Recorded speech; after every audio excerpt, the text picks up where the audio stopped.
오늘은 열왕기 7장 말씀입니다. 열왕기 7장의 내용은 크게 두 가지로 구분이 되었는데, 하나는 앞부분은 이제 솔로몬이 성전을 건축한 후에 솔로몬 왕궁을 건설한 그런 내용이 되겠고, 그리고 이제 후반부에 와서는 그 성전, 솔로몬이 지은 성전의 그 기구들, 성전에 사용되는 기구들이 어떻게 만들어졌는가, 이 두 가지의 내용이 되겠습니다. 첫 번째로 솔로몬이 지은 이제 왕궁인데, 성전을 먼저 건축한 다음에 왕궁을 건설을 했습니다. 근데 이 왕궁은 실제적으로 그 하나님의 나라를 통치하는 그 보좌가 있는 곳입니다. 그래서 그 외형적으로는 이제 그 왕이 거주하는 왕궁이 되겠습니다만, 그러나 실제적으로는 이제 그 하나님 나라의 보좌가 중심이 되는 그 왕국과 왕궁의 형태를 잘 말씀을 해주고 있습니다. 그래서 우리들은 항상 그렇습니다. 우리들은 항상 이 솔로몬이 왕궁을 지었다, 자, 이렇게 외형적으로 보는 해석을 할 수 있습니다만, 그러나 좀 더 내적으로 자세히 살펴보면 바로 이 하나님 나라의 왕궁은 우리 마음속에 지어져야 된다. 그래서 하나님이 항상 우리 마음에, 우리 심령 속에 좌정하셔서 하나님이 나와 함께 거하신다. 이게 이제 가장 핵심적 복음의 내용입니다. 그래서 우리가 예수님이 탄생하실 때에 드리는 찬송이 임마누엘입니다. 하나님이 이 땅에 내려오셔서 우리와 함께 계신다. 이게 임마누엘이죠. 그리고 이제 우리가 잘 쓰는 단어가 할렐루야, 하나님을 영원토록 찬송하라. 자, 이런 내용을 우리가 잘 아시다시피 실제적으로 하나님의 임재하신 임마누엘, 하나님이 임재하시는 이 임마누엘 사건이 이 온 인류의 큰 복이 되는 거죠. 예를 들어서 우리 인류에게 있어서 하나님이 존재하지 않았다면, 만약에 인간이 신처럼 군림했다면 이 지구상에 있는 인류는 다 멸망했을 거예요. 왜냐하면 인간의 욕망과 욕심이라는 게 한도 끝도 없어요. 그래서 인간이 신이 되면 나머지 백성들은 다 그 노예가 되는 거거든요. 그런데 바로 이 성경의 복음은 인간에게 굴복하지 않고 하나님의 복음 안에서 우리를 자유롭게 만드시는 이 역사, 이 역사가 이게 하나님의 힘을 말하는 겁니다. 그 역사가 우리가 살아가는 히스토리, 그 역사가 되는 거죠. 그러니까 하나님의 존재가 만약에 하나님 우리와 함께 계시지 않았다면 인류는 지금도 인간의 노예가 돼서 아마 살아갈 것입니다. 바로 이 복음이 인류에게 이렇게 번영과 발전을 갖다 준 것은 인간을 노예로 만들지 않고 모든 인간을 다 전부 다 자유롭게 하나님을 찬양하면서 하나님을 섬기면서 살 수 있도록 사람의 노예가 되지 않게 바로 하나님을 찬양하며 살도록 만든 거죠. 근데 이제 그 하나님의 법을 어긴 자들이 있어요. 그게 공산주의자들입니다. 이 공산주의는 이제 자기가 왕이 되죠. 그러니까 우리가 잘 아는 대로 예를 들어서 북한 같은 경우도 바로 그 나머지 백성들은 그 신을 섬기는 그 백성이 되는 거예요. 그러니까 우리들이 봤을 때는 참 이상하죠. 그게 하나의 종교가 돼가지고 사람을 섬기고 사람에게 복종하고 그리고 그 사람의 노예가 되는 이런 아주 이상한 형태를 가지게 되는 거죠. 그러나 이제 복음이라고 하는 건 그렇습니다. 사람이 아닙니다. 자, 이 복음이라고 하는 것은 사람이 우리의 주가 될 수가 없어요. 그러니까 우리가 왕조 시대도 살아왔지만 바로 왕조 시대의 왕의 백성은 다 왕의 노예가 되는 거예요. 그런데 우리는 이제 사람의 노예가 되는 것이 아니죠. 그래서 출애굽기에 보면은 모세가 이스라엘 백성들을 이끌고 바로 이 애굽에서 탈출을 합니다. 애굽에서 엑소더스를 하는데 이 탈출이 바로 다른 게 아니에요. 바로 애굽왕 바로의 노예에서 해방된다는 의미입니다. 그래서 이제는 힘들고 고달프고 어려운 광야의 길을 가도 하나님의 백성, 자유로운 백성이 된다는 거죠. 그러니까 사람을 지배하는 어떤 존재도 있어서는 안 돼요. 그러니까 기독교의 가장 기본적 진리, 우리 인간은 사람의 노예가 아니라 우리는 하나님의 백성이다. 하나님의 백성이다. 왜냐? 하나님이 임마누엘 하셔서 우리와 함께 거하시기 때문에 우리는 그 왕을, 그 만왕의 왕을 우리가 섬기는 것이다. 그래서 예수 대림절 오늘 이제 두 번째 주간인데요. 우리가 그리스도 예수를 왜 기다리느냐? 구주 강림을 왜 우리가 기다리느냐? 바로 구주 강림을 통해서 인류에게 자유와 평화를 줬기 때문에 그렇습니다. 만약에 예수님이 계시지 않았다면, 인류의 역사의 2000년 동안에 예수님이 만약에 계시지 않았다면 이 지구는 제국, 다시 말하면 왕이 다스리고, 그리고 왕의 백성들은 노예이기 때문에 노예로밖에 살 수가 없었어요. 근데 여러분, 서양 문명이 이렇게 발달할 수 있었던 것은 바로 이 서양 문명에는 국가가 조직이 되어 있고 황제가 있어도 그들의 위에는 예수 그리스도가 있었어요.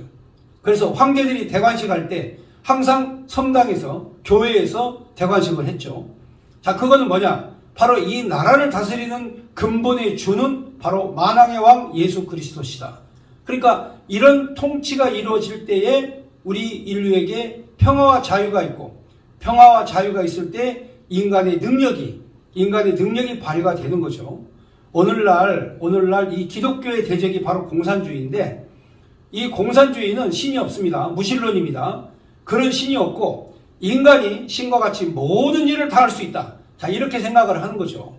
그러니까 바로 우리 기독교가 싸워야 될 적은 바로 공산주의입니다.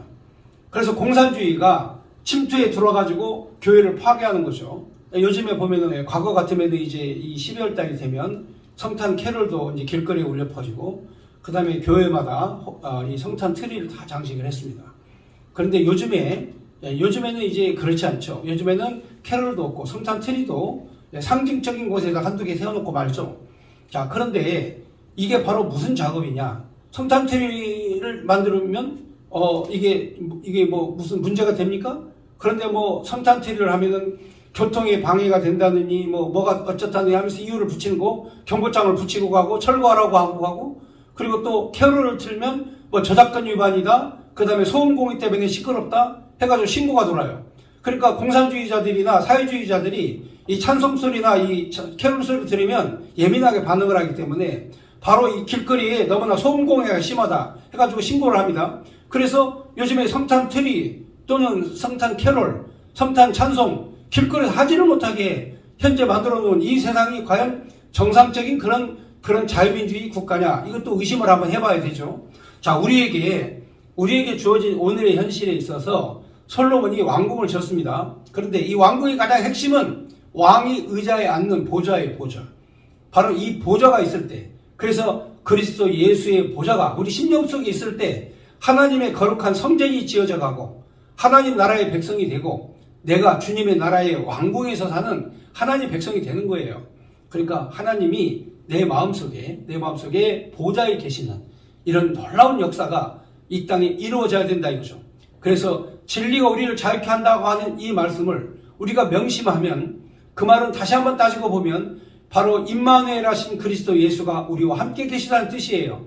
그러니까 그 진리가 예수 그리스도고 예수 그리스도가 우리를 자유케 한다고 그랬어요.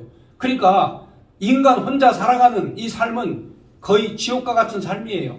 왜냐? 인간은 욕망이 많기 때문에 바로 이 에덴 동산에서도 바로 선악과를 따먹는 범죄를 저지르지 않습니까? 그 다음에 이 아담과 하와의 자식이 가인과 아벨인데, 이 가인과 아벨이 서로 형제끼리 전쟁이 일어나가지고 살육하는 이런 비참한 그 인간의 모습을 창세기에서 잘 보여주고 있는 거예요. 노아의 홍수 때도 마찬가지죠. 하나님을 거역한 사람들이 범죄하고 죄악에 관영하여 하나님의 심판에 이르게 되죠. 그러나 노아는 당대 의인이라 그 마음속에 하나님의 보좌가 있는 거예요. 자, 하나님의 보좌가 있는 사람은 하나님의 명령, 하나님의 통치를 받고 사는 것이지 사람의 마음대로 움직이는 게 아니다 이 말이죠. 그래서 기독교인들은 어느 누구도 건들 수가 없어요. 어느 누구도 그 심령을 제압할 수가 없어요. 그런데 오늘날 이 사회주의자나 공산주의자들이 바로 이 세상을 어둡게 만들고, 그리고 성도들의 심령을 통치하고 억압하고, 자, 이러한 현상들이 오늘 일어났다 이거죠. 자, 여기에 대한 이 그 솔로몬의 이러한 그 왕궁을 건축하고 그리고 보좌를 만드는, 자, 이러한 행위가 하나님이 얼마나 기뻐 받으시는 행위인지, 자, 오늘 말씀을 보겠습니다. 이 솔로몬이 지은 그 왕궁은 거의 대부분 이제 그 백향목입니다.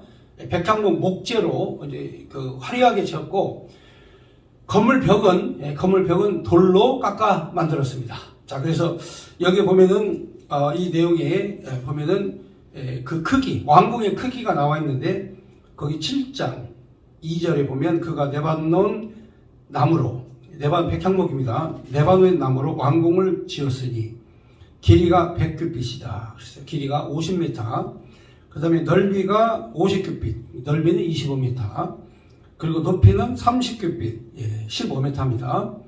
그러면 우리로 지금 현재로 따지면 한 3, 4층 정도 되는 건물입니다. 이렇게 백향목 기둥 4줄기고, 기둥 위에 백향목 들보가 있고, 기둥 위에 들보 40-50개를 백향목으로 덮었는데, 들보는 한 줄에 15이요 하면서 이제 이 나무로 지었고, 그 위에 들보를 대어서 이제 마감을 했다. 그러니까 전체가 바닥에서부터 이 안에 있는 모든 그런 건물은 이제 백향목으로 지었고, 외벽은 돌로 쌓았다. 자, 이렇게 기록하고 있습니다. 자, 거기 보면 7절 보겠습니다. 또 여기 보면 심판하기 위하여 보좌, 여기 나오죠. 보좌의 주랑, 곧 재판하는 주랑을 짓고 온 마루를 백향목으로 덮었고. 이게 이제 하나의 왕궁 업무 집무실입니다. 보호자가 있는 집무실이고, 실제 이제 거주하는 집이죠. 솔로몬 8절에 보면 솔로몬이 거할 왕궁은 그 주랑 뒤 다른 뜰에 있고 그 양식이 동일하며, 솔로몬이 또 그가 장가든 바로의 딸을 위하여 집을 지었는데 이 주랑과 같더라. 이렇게 해서 살 수 있는 살림집과 그 다음에 이 왕비들이 거하는 집, 그리고 심판하는 보좌가 있는 집, 이 왕궁을 건설했다. 이렇게 기록이 되었습니다. 여기 핵심이 이제 아까 말씀드렸죠. 이 재판하는 이 왕이 업무를 보는 보좌, 이 보좌를 건설했다. 그게 이제 왕궁이 되는 겁니다. 그리고 이제 그 백향목으로 주랑 기둥을 다 세우고 들보를 세우고, 그 다음에 이제 이 외벽은 9절부터, 자, 이 집들 안방은 모두 귀하고 다듬은 돌로 지었으니 그 크기대로 톱으로 켠 것이라. 그 초석에서 처마까지와 외면에서 큰 뜰에 이르기까지 다 그러하니 그 초석은 귀하고 큰 돌, 곧 10규빗 되는 돌, 8규빗 되는 돌. 큰 돌이면 이제 10규빗 된다. 그러면 이제 5m짜리죠. 5m짜리. 지금으로 말하면 이제 봉구차보다 좀 큽니다. 그 다음에 8규빗 되는 돌, 4m짜리. 또 위에는 크기대로 다듬은 귀한 돌, 이 돌도 있고 백향목도 있으며, 또 큰 뜰 주위에 다듬은 돌 3켜, 백향목 두꺼운 판자 1켜를 놓았으니 마치 여호와의 성전 안뜰의 주랑에 놓은 것 같더라. 그러니까 돌멩이도 크기가 각각 다릅니다. 돌멩이도 큰 돌이 있고 작은 돌이 있고 위로 올라갈 돌이 있고, 그 다음에 판자도 켜서 이제 그 크기대로 이제 사용했다. 이게 정확하고 자세하게 기록을 했어요. 그러니까 한 나라가 되는데 큰 돌도 있고 작은 돌도 있어요. 그리고 우리가 알다시피 성전에서 봉사하는 사람들이 여럿이 있지만, 대제사장도 영화롭고 성전 문지기도 영화로운 거예요. 그러니까 각각 자기 위치에서 있는 그 모양, 그대로가 하나님이 받으시는 가장 아름다운 것이다, 이 말이죠. 성전에서 사용되고 왕궁에 쓰는 돌멩이, 왕궁에 쓰는 그런 기둥들, 큰 기둥이 있고 작은 기둥이 있고, 큰 돌이 있고 작은 돌이 있고, 자, 이런 모양대로, 형편대로 하나님이 다 쓰시는 거예요. 그러니까 지금 있는 내 형편, 지금 있는 내 상황이 하나님이 가장 기뻐 받으시는 가장 아름다운 그런 모습이다. 그런데 이 모습에 불만을 가져요. 나는 왜 돌멩이가 작은 돌일까? 나는 왜 성전에서 귀 쓰는 저렇게 큰 돌처럼 되지 않을까? 그럴 필요가 없어요. 하나님이 오늘 성전에 쓰여지는, 또 이 왕궁에 쓰여지는 모든 돌멩이들도 크기가 다 달라요.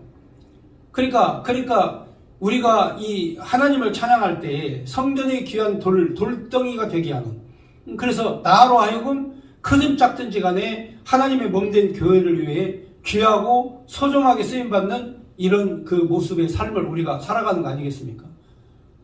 그러니까 많이 배우면 많이 배운 대로 그리고 많이 가지면 많이 가진 대로, 적게 배웠으면 적은 대로, 적게 가지면 조금 가진 대로 하나님이 쓰시는 성전의 귀한 돌이 된다. 돌덩이들이 된다. 또 하나님 나라의 보좌에, 하나님 나라 보좌에 쓰이는 그런 왕국이 쓰이는 돌멩이들이 된다.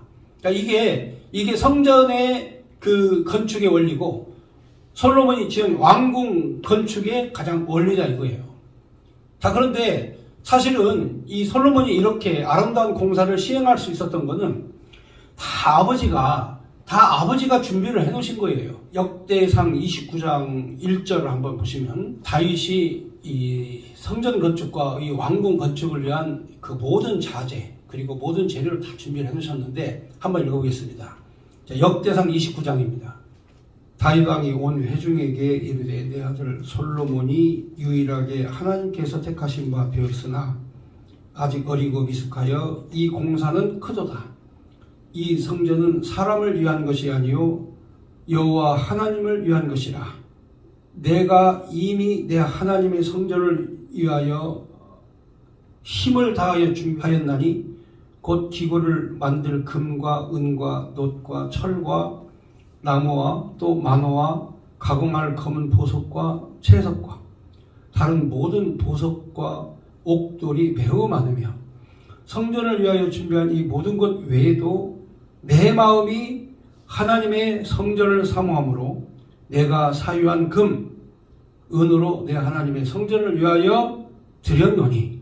자, 여기 보면은 내 마음에 하나님의 성전을 사모하여 내가 개인적으로 갖고 있는 것까지도 다 하나님 앞에 다 내놓았다.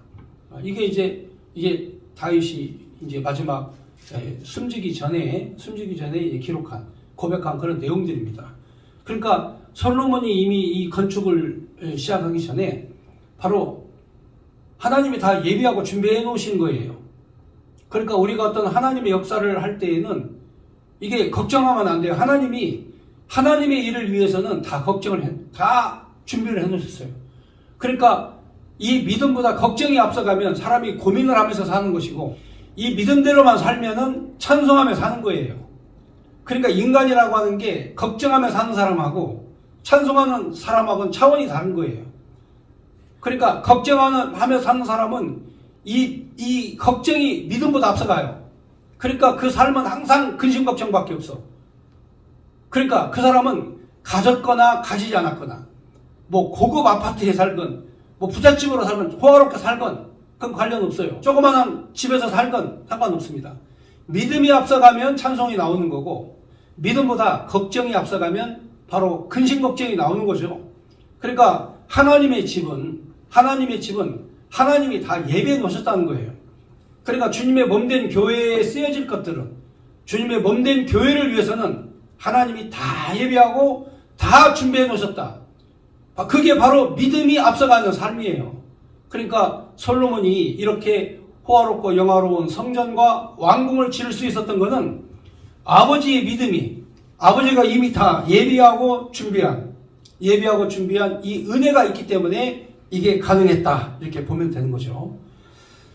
자, 이제 이 솔로몬의 그 왕궁과 그 거할 처소를 다 짓고 난 다음에 그 다음에 이제 그 성전에서 쓰여질 그런 그 기구들, 자, 성전에서 쓰여질 기구들은 이제 새로운 이제 이 놋을 다룰 수 있는 이제 사람을 부른 거죠. 그러니까 돌을 다루는 전문가, 그 다음에 나무를 다루는 목수, 그리고 이제 금속을 다루는 전문가, 이 전문가를 솔로몬이 기용을 합니다. 그러니까 이 놋을 다루는 기술자한테 돌멩이를 다루라고 하면 초보가 되는 거죠. 그러니까 어떤 사람이든지 각각 자기에게 맞는 이 소질과 재능과 재량에 맞는 그런 일들이 누구에게 다 있습니다. 그러니까 다 똑같은 일을 할 수는 없어요. 자기에게 전문적으로 잘할 수 있는 그 능력을 개발하는 이게 하나님이 기뻐 받으시는 일이에요. 그러니까 석수쟁이는 그 돌을 다듬는 일, 그리고 나무를 다루는 목수가 있는 반면에 금속을 다루는 기술자가 따로 있어요. 그러니까 오늘 하나님께서 나를 어떻게 쓰실까? 나를 그 석수로 쓰시느냐? 하나님의 성전을 위해 나를 몫으로 쓰시느냐? 하나님의 성전 기구를 만들 그런 그 금속 가공 기술자로 나를 쓸 거냐? 이건 하나님께서 다 재능 주신 대로 쓰시는 거지 전부 다 한 사람이 다 하는 게 아니에요. 그러니까 우리가 나라의 일을 하든 교회의 일을 하든 가정의 일을 하든 그리고 사업을 하든 회사의 일을 하든 각각 자기에게 주어진 재량과 그 능력이 있다. 이 능력을 빨리 파악을 해야 돼요. 그래 인생이 편해지는 거예요. 그러니까 내가 이 석수의 일을 잘한다. 내가 목수의 일을 잘한다. 내가 금속 가공의 일을 잘한다. 하나님의 성전을 지어져 가는 하나님의 교회를 지어져 갈 때에 나는 교회에서 무슨 역할을 한다. 자기의 역할이 분명하고 명확해야 돼요. 그런데 이 역할이 이게 분명치 않으면은 트러블이 일어나요. 네, 트러블이 일어납니다. 요즘에 제가 여기저기서 다양하게 전화를 받는데 아니 뭐 국가에 그런 불만이 있고 대통령에 대해서 불만이 있고 통치에 대해서 불만이 있으면 내 역할이 뭐고 내가 어떻게 해야 되는가 나 스스로 깨닫고 문제 해결점을 찾아야 되는데 고민이 되고 문제가 되고 승질이 나고 신경질이 난다고 내 마음대로 안 된다고 나한테 전화를 해요. 아니 목사님 왜 이래요? 이게 도대체가 뭡니까? 하면서 막 나한테 막 항의를 하는 거예요. 아니 생각을 해보세요. 불만이 있고 문제가 있으면 자기 문제 아닙니까? 그렇잖아요? 자기 문제죠. 근데 왜 나한테 전화해가지고 왜 화풀이를 하고 그렇게 하냔 말이에요. 그러니까 내가 어이가 없는 거죠. 왜냐면 생각해보세요. 나 입장이나 나는 목수고 저 사람은 석수야. 그러면 석수쟁이가 석수쟁이 일을 해가지고 지 일을 지가 해결을 해야지 목수한테 항의를 하면 되겠어요? 나도 일꾼인데? 그렇지 않습니까? 그러니까 이렇게 주로 입에 불평불만이 많은 사람. 예, 여러분 우리가 살다가 보면은 조심해야 될 사람들이 여러 명 있어요. 첫째 욕심 많은 사람은 굉장히 조심해야 돼요. 먹는 거 욕심내는 건 문제가 안 돼요. 먹는 욕심은 그거는 별 문제가 안 됩니다. 예, 먹는 사람은 라면 2개 끓여가지고 뭐 주면 되고 3개 끓여서 주면 되는 거죠. 그렇죠? 예, 먹는 거에 별 욕심 문제 아닙니다. 그런데 욕망이 가득한 사람이 있어요. 예, 이런 사람. 예, 그 다음에 이게 제일 조심해야 될 사람입니다. 그 다음에 두 번째로 거들먹거리는 사람. 이렇게 뭐 이렇게 폼 잡고 다니면서 이렇게 막 거들먹거리고 겸손하지 않은 사람. 이런 사람 진짜로 문제가 있어요. 나중에 가면은 자기가 최고예요. 이렇게 딱 거듭먹거리고 폼잡고 이런 날 진짜 조심해야 돼요. 그 다음에 세 번째 조심해야 될 사람이 불평불만 많은 사람. 어디 가서든지 그냥 항상 불평불만을 들어놓는 사람 있죠. 이게 문제예요. 이런 사람들이. 그런데 성전에서 쓰임받는 사람들은요. 모양새가 어떻든 간에 다 하나님이 세워서 적당하게 그 자리에다 놨기 때문에 그 모양 그대로가 제일 아름다운 거예요. 오늘 이제 금속 가공 기술자를 하나님이 부르셔가지고 쓰시는데 이 기술자가 별의별 걸 다 만듭니다. 그런데 어떻게 만드냐면 이 주물로 만듭니다. 주물. 이 만드는 게 전체가 다 주물이에요. 이제 먼저 모형을 만들고 그 모형에다가 이제 모래로 그 모양의 본을 뜹니다. 그리고 이제 쇳물을 녹여요. 쇳물을 녹여가지고 그 모래에다가 붓습니다. 부어가지고 그 다음에 이제 모래를 털어내면 그 기구가 나오는 거거든요. 그러니까 이 가공 기술자는요 항상 창의적이고 창조적 기술을 가지고 있어야 돼요. 이 세상에 하나도 없던 모양을 새롭게 만들어내는 거예요. 전혀 없었던. 여러분 성서에 쓰는 기구가 어디 있었겠습니까? 그런데 하나님께서 모세에게 보여준 그대로 그 모양을 그대로 기억을 하고 학습을 하고 배우고 공부해서 바로 오늘 솔로몬 성전에 쓰임받는 기구를 다시 만드는 거예요. 자, 그러니까 하나의 모양이 나오려면 쇳물이 녹아가지고 모양이 만들어지는 거예요. 그러니까 이런 다양한 이런 기술을 가진 사람을 하나님이 택하여 쓰시는데 다양한 기술을 가진 사람이 다양한 모양을 만들어내는 겁니다. 그러니까 하나님께서 나를 쓰실 때 어떤 모양으로 쓰시느냐. 아니 목수가 하는 일을 갖다가 금속 가공자가 가가지고 불평불만하면서 시비를 걸고 그러면 되겠어요? 자기 일은 자기가 알아서 해결을 해야지. 그렇지 않습니까? 그러니까 여러분들 답답하고 힘들고 어렵고 고민이 되는 거 그거 이해를 해요. 이해를 하지만 좀 자기가 불편하고 힘들고 고통스럽고 어려우면 자기 문제를 자기가 어떻게 해결할 방법을 찾아야지. 그냥 전화해가지고 그냥 내가 그냥 대통령입니까? 내가 문재인입니까? 내가 이 나라 대통령이 왜 나한테 전화를 해가지고 그래요? 자기 문제는 자기 해결해야지. 그러니까 내게 어떤 달란트를 주셨는가를 모르면 남에게 시비를 거는 거예요. 남에게 시비를 거는 거예요. 그러니까 내가 속으로 생각했어요. 저 사람 각시는 얼마나 힘들까. 나한테도 전화해가지고 저렇게 불평불만을 늘어놓고 내가 목사인지 내가 대통령인지도 모르고 나한테 이렇게 시비를 거는 거 보면은 저 사람은 참 자기 부인한테는 어떻게 할까? 자기 자식들한테는 어떻게 할까? 제일 조심해야 될 사람, 제가 3명 얘기했잖아요. 불평불만 많은 사람, 거들먹거리는 사람, 욕심내는 사람. 여러분 이런 사람은 굉장히 주의를 해야 돼요. 근데 이 일꾼은요, 불평불만이 없어요. 진짜 일꾼은요, 불평불만 원망을 하지 않아요. 그 사람은 어디다 내어놔도 원망불평이 없어요. 나도 자녀를 기르지만 우리 아이들은 불평불만 원망 안 해요. 왜? 하나님 앞에 사로잡힌 하나님의 종들이다. 우리는 처음부터 하나님 앞에 쓰임받는 자들이다. 불평불만 없어요. 부자로 살아도 가난하게 살아도 먹을 걸 안 줘도 먹을 걸 많이 줘도 원망불평 없어요. 그대로 그냥 사는 거예요. 그게 하나님의 자녀의 본질적 모습이라 그 말이에요. 자, 그러면 어떻게 만드는가? 뭘 만들었는가? 자, 이제 이거 보면은 좀 많습니다. 그렇지만 제가 요약해가지고 정리를 해서 말씀을 드리면 13절에 솔로몬 왕이 사람을 보내어 히랍 사람을 두로에서 데려오니 그는 납달리 지파 과부의 아들이요. 그의 아버지는 두로 사람이니 놋의 대장장이라. 이 히랍은 모든 놋 일의 지혜와 총명과 재능을 구비한 자더니 솔로몬 왕에게 와서 그 모든 공사를 하니라. 납달리에서 이름도 없이 빛도 없이 살던 납달리 과부의 아들이었어요. 과부의 아들이다 그랬어요. 여러분 이 히랍이 말이죠, 납달리 지파 과부의 아들이에요. 그 족보를 따져보니까 그의 아버지는 두로 사람인데 놋 대장장이라. 그 아버지 두로와 시돈이 그 당시 그 유명한 무역항이 있었고 전 세계의 모든 기술자들이 거기에 다 모여 있었어요. 여러분 뉴욕 가면은 기술자들 다 모여 있죠. 예. 여러분 실리콘밸리 하면 모든 기술자들이 다 모여 있잖아요. 바로 이 두로와 시돈이 바로 페니키아입니다. 여러분 페니키아 제국이 세계 역사를 공부한 사람들을 보면 한번 여러분 인터넷 검색을 해보세요. 어떤 나라였는가? 예, 로마 제국이 세워지기 전에 카르타고가 이 지중해의 모든 해상무역권을 장악하기 전에 그 이전부터 바로 이 페니키아라는 나라가 가장 강력한 나라였어요. 이게 바로 두로와 시돈이에요. 거기에서 일찍부터 이 히브리 사람들이나 이스라엘 사람 이들은 목동이었기 때문에 이런 놋쇠 기술이나 철제 기술이 없어요. 그런데 하나님께서 이 납달리의 과부의 아들, 정말 힘들고 어렵고 정말 그 쓸쓸하게 외롭게 살았던 이 아들을 하나님께서 이 두로로 보내셔가지고 바로 놋 대장 기술을 습득하게 하셨어요. 하나님 이미 다 예배해 놓으신 거죠.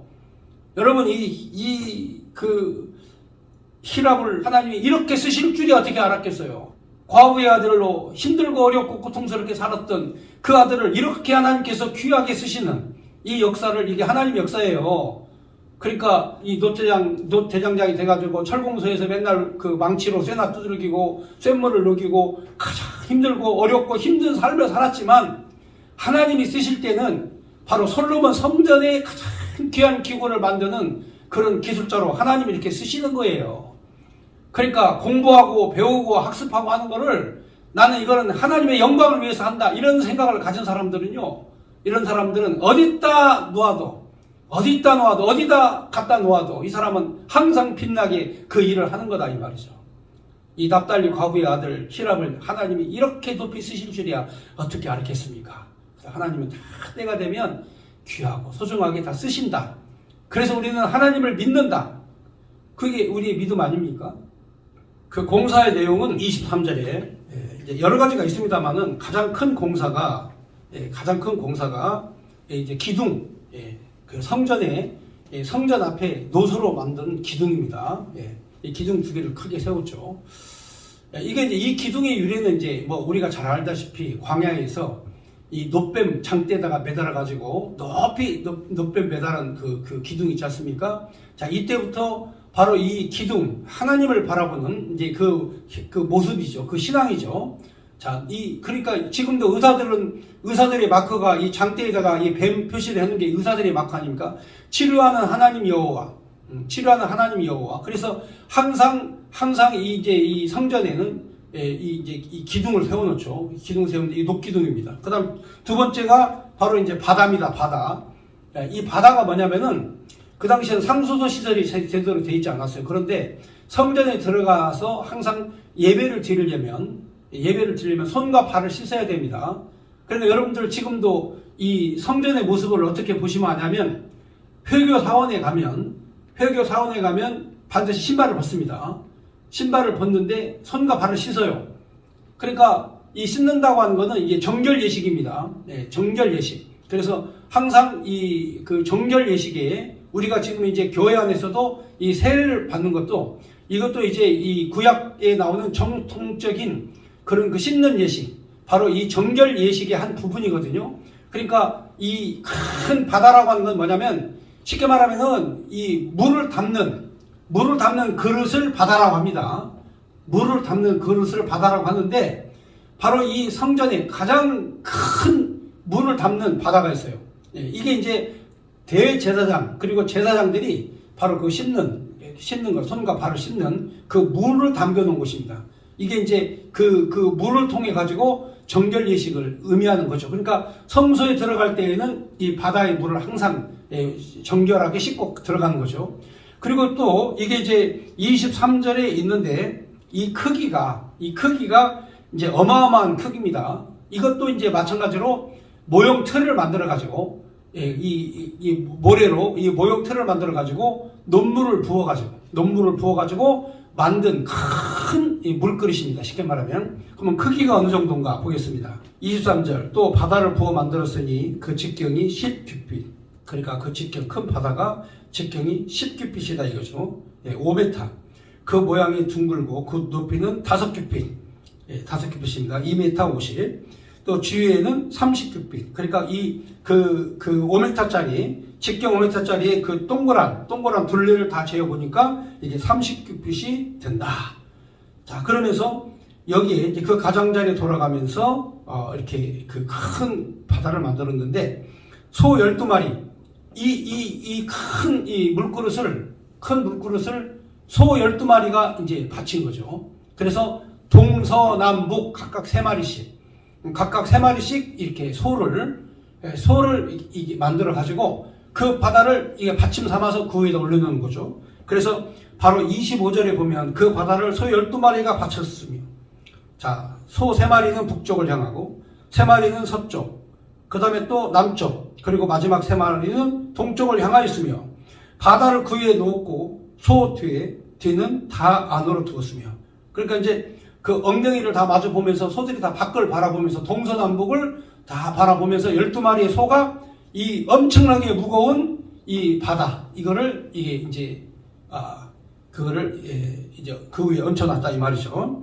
그러면서 거기에 이제 장식을 했다. 또 27절에 보면은 또 이 10개 이 조그만한 지금으로 말하면 이제 한 세숫대야 정도 크기입니다. 우리로 말하면 좀 세숫대야 정도의 크기의 작은 그런 그 물두멍이라고 하는데 이 물두멍을 10개를 만들어 가지고 동쪽에 5개, 성전에 그 다음에 또 서쪽에 5개 이렇게 이제 나누어 가지고 이 5개씩. 자, 이거는 이제 거기에는 계속 물을 채우는 거죠. 더러운 물을 버리고 이제 새로운 물을 항상 채우면서 성전 봉사하는 사람들이 항상 정결케 씻는 그런 그 물두멍을 10개를 만들었다. 이것도 역시 마찬가지로 노소로 만들었다 이 말이죠. 38절 보겠습니다. 또 물두멍 10개를 노소로 만들었는데 물두멍마다 각각 40밭을 담게 하였으며 물두멍의 직경은 4규빗이라.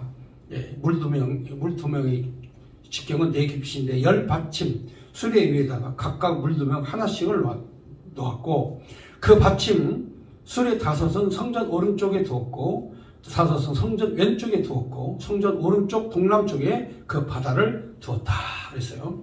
자, 이렇게 이게 정결 예식을 위해서 이제 그 놋 그릇을 이제 만들었다. 40절에는 이제 히랍이 성전에 사용되는 기구를 만듭니다.